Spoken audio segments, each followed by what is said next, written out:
सेविका मदतनीस यांच्या कार्याचा त्याच्या कार्याला सलाम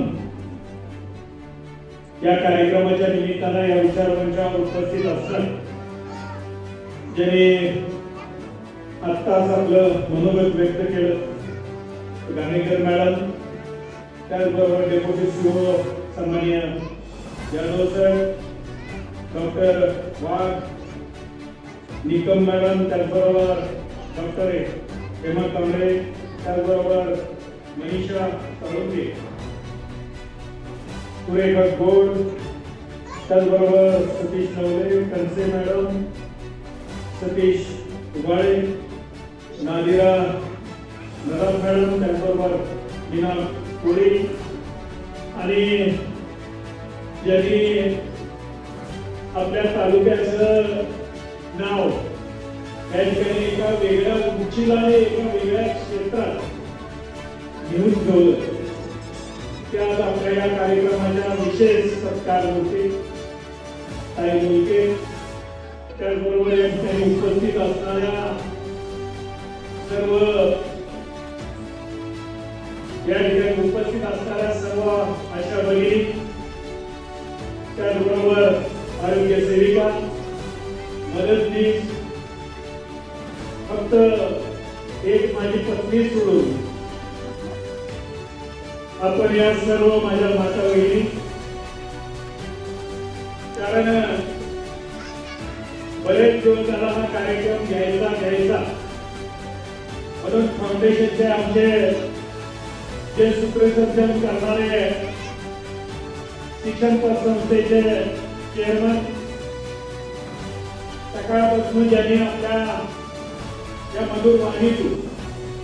या ठिकाणी आपल्याला एकसंघ करण्याचा प्रयत्न या निमित्ताने केला ते आमचे माने सर जे विनोदवीर खास करून सांगली जिल्ह्यातून आलेले वृषभ वाकीवाड या ठिकाणी आमच्या विनंतीला मान देऊन उपस्थित असलेले सर्व आमचे नगरसेवक मी या निमित्तानं मनापासून विक्रम फाउंडेशनला धन्यवाद देतो कारण वास्तविक मध्ये माने सरांनी आपल्याला सांगितलं की या फाउंडेशनची निर्मिती गेल्या 12-13 वर्षापूर्वी जेव्हा आम्ही केली त्यावेळेस या फाउंडेशनच्या माध्यमातून खऱ्या अर्थानं या आमच्या तालुक्यातील माता भगिनींना एक त्यांच्या कलागुणांना वाव देण्यासाठी पहिल्यांदा आम्ही तिचं व्यासपीठ म्हणून कार्यक्रम सुरू केला आणि त्या तिचं व्यासपीठाच्या माध्यमातून आपण सगळ्यांनी बघितलं की पहिल्यांदा आम्ही दांडिया सुरू केलं त्याचबरोबर असे ज्या तुमच्या सगळ्यांच्या माता भगिनींच्या कलागुणांना वाव देण्यासाठी असे वेगवेगळे कार्यक्रम आम्ही या निमित्ताने केले आणि ते करत असताना सामाजिक बांधिलकी बांधत असताना आम्ही खऱ्या अर्थानं या तालुक्यातील हा आमचा दुष्काळी तालुका म्हणून मॅडम ओळखला जातो या तालुक्यातल्या मुलांना आणि मुलींना फक्त खेळाची एक संस्कृती पहिल्यापासून होती पण आज ती संस्कृती शिक्षणाच्या माध्यमातून सुद्धा आज आपल्याला बघायला मिळते आणि खऱ्या अर्थानं गेली 9 वर्ष फाउंडेशनच्या माध्यमातून आम्ही वही वाटप करतो या जिल्हा परिषद शाळेतील 1 ते 8 वर्गातले जे मुलं आहेत त्यांना या ठिकाणी वही वाटप करतो अशा पद्धतीचे सामाजिक बांधिलकी म्हणून आज आम्ही हे कार्य करतो आज आमची या ठिकाणी आलेली भगिनी जे तालुक्यातले तिच्या कलागुणांना सुद्धा वाव देण्यासाठी आम्ही या ठिकाणी त्यांचा विशेष सत्कार ताईंचा ठेवला आणि त्याला भरभरून तुम्ही सगळ्यांनी काम केलं त्यांचे रील्स आपण सगळीजण बघितले मी असंच एक दिवस रील्स बघत असताना त्यांचं पहिल्यांदा जे बघितलं ते मक्याच्या धान्यावर त्यांनी पहिली रील्स बनवली पण ती रील्स बनवत असताना आपण आपल्या शेतात राबवणूक करत असताना ती रील्स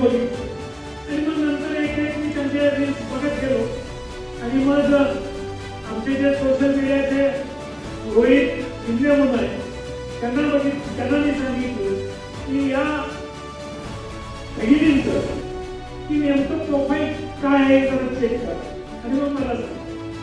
आणि मग योगायोगानं ही भगिनी आमची जर तालुक्यातली त्या गावात ह्या येतात त्या गावाची लोकसंख्या असून मला वाटतं 1000-1200 असेल. आमचे माजी सरपंच मोतीराम मुलगे साहेब काय त्या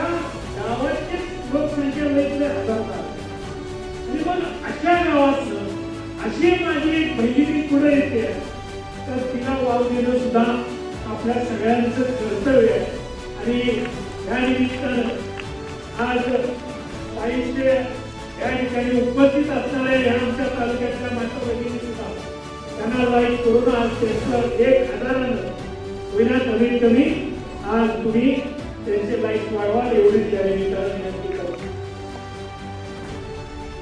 आज जत तालुका हा विस्तारानं मोठा असलेला तालुका ज्या आमच्या आशा भगिनी काम करत आहेत. मॅडमने सांगितलं की शासकीय कोणती माहिती जर गोळा करायची असेल तर पहिला कोण आठवतो हे आमचे आशा भगिनी आहेत. अंगणवाडी सेविका आठवतो, मदतनीस आठवतो. पण शासनाच्या माध्यमातून यांना जी मदत करायची आहे तिथं अर्थाचं काम आजपर्यंत शासनाने घेतलेलं ही सुद्धा दुर्दैवाची बाब. आज अधिकारी सगळेजण व्यासपीठावर आहे. आपण जे काही तुम्ही जबाबदारी वर्ग घेतली पहिली जबाबदारी पहिल्यांदा कुणाकडनं करून घ्यायची तर ह्या आमच्या अंगणवाडी सेविकांना आशा सेविकांकडनं एकीकडे आशा सेविका आमच्या आरोग्याची जबाबदारी सांभाळतात. एकीकडे अंगणवाडी सेविका त्या गावाच्या सगळ्या जे प्रमुख घरांपासून त्या घरात जाऊन पोहोचून त्यांना कुठले आजार आहेत त्यांना काय पाहिजे काय नाही आहे किती लोक आहेत अशा पद्धतीचं काम या आमच्या अशा भगिनी आणि अंगणवाडी सेविका त्याबरोबर मदतनीस करतात. मी मनापासून त्या आमच्या फाउंडेशनला धन्यवाद देतो की अशा आपण करत असलेल्या कामाचा या निमित्तानं सलाम तुमच्या कार्याला. अशा पद्धतीचा कार्यक्रम आमच्या फाउंडेशन घेतला त्याबद्दल मी मनापासून त्यांना धन्यवाद देतो. आणि या निमित्तानं तुम्हाला एवढंच अभिवचन देतो की ज्या पद्धतीनं आपण त्या ठिकाणी युवा मॅडम आलेले त्यांचं फाउंडेशनच्या वतीनं स्वागत. कारण कुठलाही कार्यक्रम घेत असताना आम्ही खऱ्या अर्थानं राजकारणाबरोबर राजकारण करत असताना आम्ही खऱ्या अर्थानं जर कुठली या फाउंडेशनच्या माध्यमातून स्वीकारली असेल तर ती सामाजिक बांधिलकी सुद्धा आम्ही स्वीकारलेली आहे. त्या पद्धतीनेच आम्ही कार्य करतो. नुसतं त्याला राजकीय उपयोग व्हावा म्हणून ते कुठले राजकारण आम्ही कार्यक्रम करत नाही. त्यामुळं मी मनापासून या ठिकाणी फाउंडेशनला त्याच्या अध्यक्ष उपाध्यक्ष त्याच्याबरोबर सगळ्या सदस्यांना मनापासून धन्यवाद देईन. आणि मी आपल्याला एकच या निमित्तानं अभिवचन देतो जिथं जिथं तुम्ही हात माराल तिथं तिथं आमचं सहकार्य तुम्हाला या निमित्तानं लाभेल एवढंच या निमित्तानं मी आपल्याला अभिवचन देतो आणि सांगतो. जय हिंद जय महाराष्ट्र.